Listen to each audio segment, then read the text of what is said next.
Hey, we're back in NYC at our FLD studio. Yes, what a solid 3 days of 2014 LA Auto Show coverage, huh, guys? Oh, yeah. Good job all around, team. Appreciate all the positive comments. You fans are great. All the fans that we saw there on the press stage, you guys are awesome. Thank you for coming up to me, saying what's up, slapping high five, being like, yo, Derek D, FLD. We appreciate it, and glad that we can entertain you and that you guys recognize what we do here. And even though we covered a lot at the auto show, we have some other things to talk about today, including Cadillac, an X-Men Kia, and another Mustang high atop a building. Plus, someone is, of course, doing it wrong. That and more, all today right here on Fastlane Daily. I'm your host, Derek D. Welcome back to you, welcome back to us, welcome back in general. Welcome back.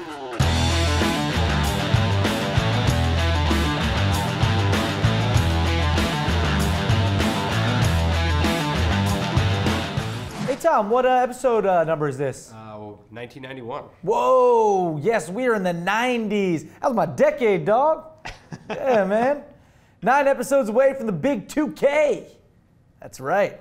And in the year 1991, Lexus introduced this long-looking thing, the Lexus SC, which debuted as a coupe and was related to the Toyota Supra and the Toyota Soarer. Yeah. And of course, our very own Erica Lord over here was born. Yeah. Nice. Yes. 1991. Oh, look at her. She's 1 year old right there with a Car and Driver magazine. Aww. It was Destiny. Destiny. Destiny. There you go. And that is your 1991 FLD facts. All right? You know, it seems like Cadillac's new boss, Johan Denishin, isn't done shaking things up over at Caddy, even with the new in permanent beast mode ATS-V that we saw at the LA Auto Show, which will battle the M3, by the way, and I think has a good chance of beating it. All right, thank you. Johan here said in an interview with Car and Driver that they are working on a Porsche 911 and Cayenne competitor. Well, wouldn't that be interesting to see? Absolutely. Hey, chalking up for old America. We'll see what happens. No, not you, Erica. America. Oh, okay. Yeah. Hey, you guys remember our friend and race car driver, Shay Holbrook? Of course you do. We had her on the show. Well, recently Shay signed up for a jet drag racing team, leaving behind her fun little Honda racing car for a monstrous 5,000 plus horsepower jet drag racer that approaches speeds of 300 miles per hour. Well, she needs to raise some cash for licensing and racing. She's 90% of the way there. So we figured she's a friend of FLD, so we're going to help her out. Shay's trying to raise $30,000. But ideally a little more so her family can see her race as well. If you want to donate a buck or two, the link is in the description. So head on there and, you know, it's for a good cause. Oh, yeah. Shay's awesome. So good luck, Shay, and we'll be sure to follow her progress all along the way and keep you updated. All right? Shay Holbrook. Good peeps. So obviously Batman, he has his own car. Sure. Right? The Avengers get around in Acura, or at least Iron Man and Tony Stark does. And the Superman movies are just flooded with Chryslers. Not necessarily for Superman, because let's be honest, he doesn't need a car. Why would Superman need a car? Yeah. You know what I mean? But the X-Men movies don't really focus on cars. So Kia has jumped on to celebrate the DVD release of X-Men Days of Future Past, which I just watched on the plane coming back yesterday. Solid movie. Dug it. Big fan. But anyway, Kia made this mean-looking Sorento X car, which is more Wolverine than the entire X-Men team. It has his signature adamantium claws all over the place. I guess it's what he would drive if he had a car. But you know what? Wolverine is more of a motorcycle guy to me. Yeah. You know?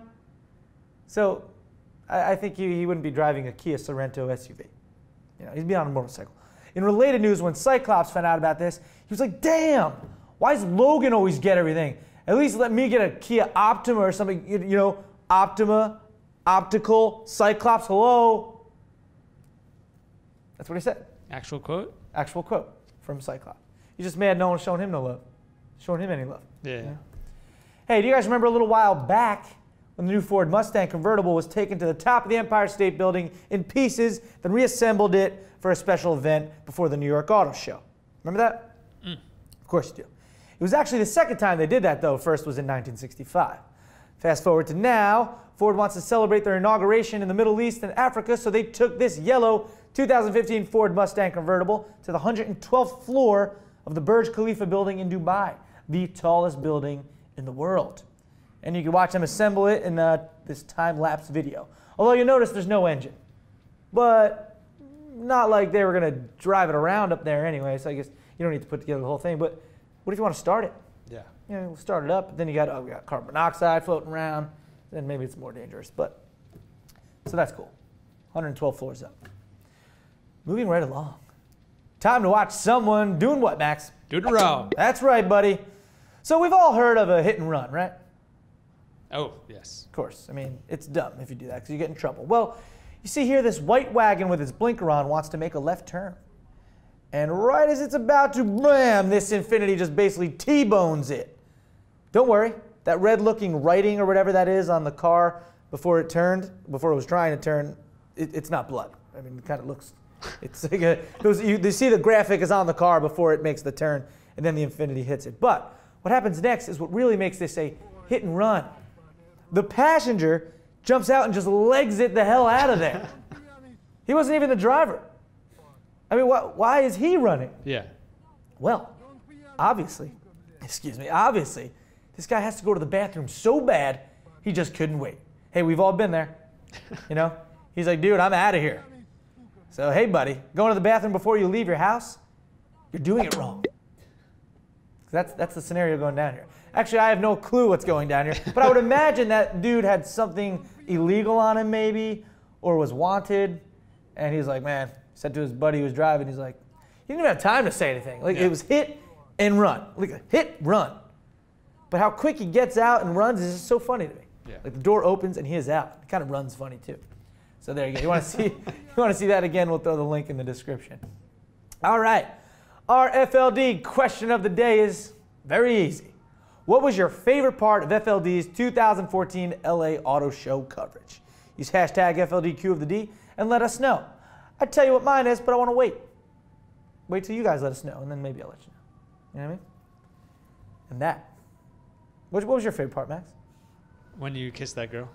Oh, well, speaking of, well, first, that's going to do it for FastLane Daily today. I'm Derek D.